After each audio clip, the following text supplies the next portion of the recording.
Hello, my name is Casey Prokop, and the title of my presentation is Modern Privacy Ethical Issues Viewed by a Classical Philosopher. In this presentation, I will be focusing on the common issues of privacy in the media that we have learned about in this class or I have particular interest value to me. After I develop and explain the issues surrounding the media involving privacy rights, I will then analyze the problem as if I were a classical philosopher. With so many drastic changes, it was interesting to see how classical philosophy can relate to current events. In this day and age, it seems like we all know every little detail about someone's lives. So what exactly is privacy, and where are our rights in regards to the media? Privacy basically covers anything that a person might reasonably expect to keep from becoming public knowledge. This can mean different things to different people. Some people share everything, and some share nothing. Obviously, no one wants their social security number publicized, but how does privacy differ when it comes to posting a picture or video of someone on the internet? Journalists face these difficult questions every day. While journalists have to respect privacy, they also have to give a good news story with as much detail as they can.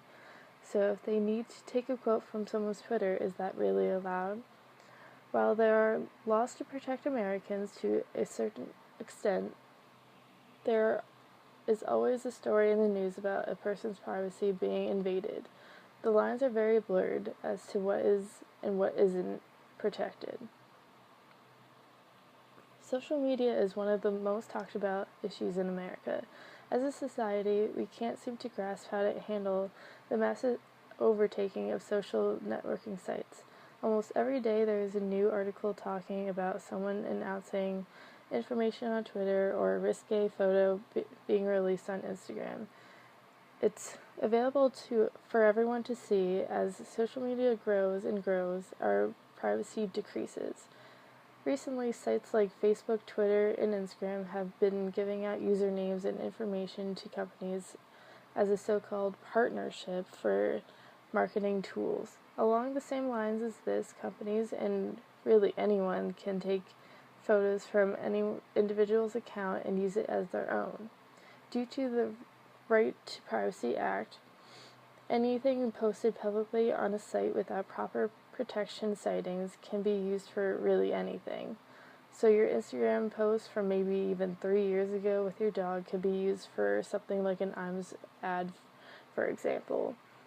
Other situations that are continuously involving privacy issues that are very common are involving celebrities or just general public figures. There seems to be an unwritten rule that people in the public eye do not hold the same rights as everyone else.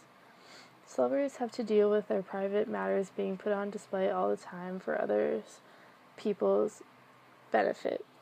And also, the last thing that I wanted to cover about privacy issues is the general private information that we all hold. It seems obvious to most people that your address or your phone number and other important information would be kept secret. However, that isn't really the case anymore. Companies save this information that is entered into websites without proper agreement or notification. This leaves anyone who may enter in a credit card for an online order or an address for a magazine can be publicized information they would prefer to keep private.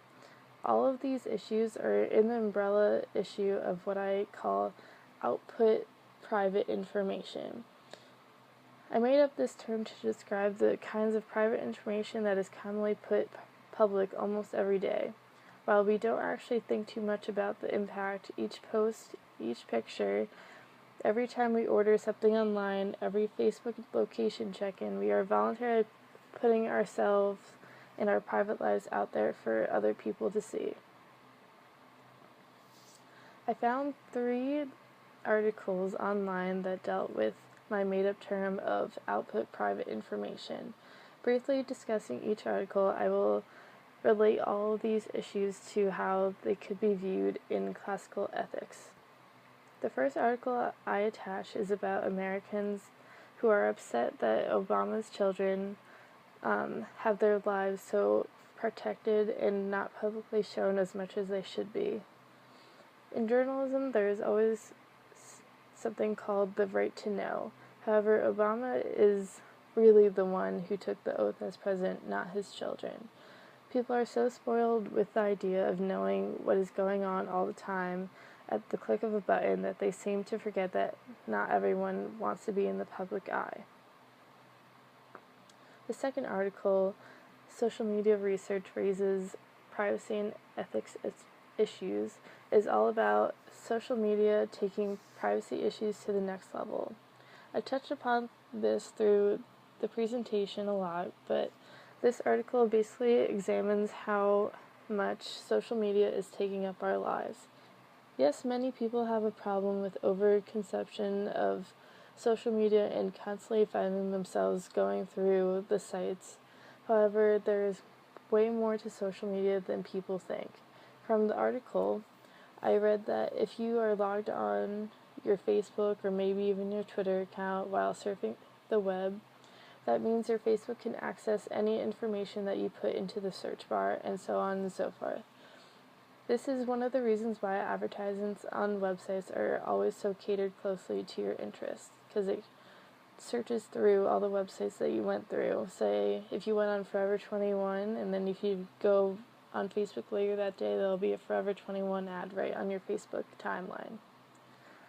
And moving forward to the third article, which deals with the issue of taking pictures or recording film without permission.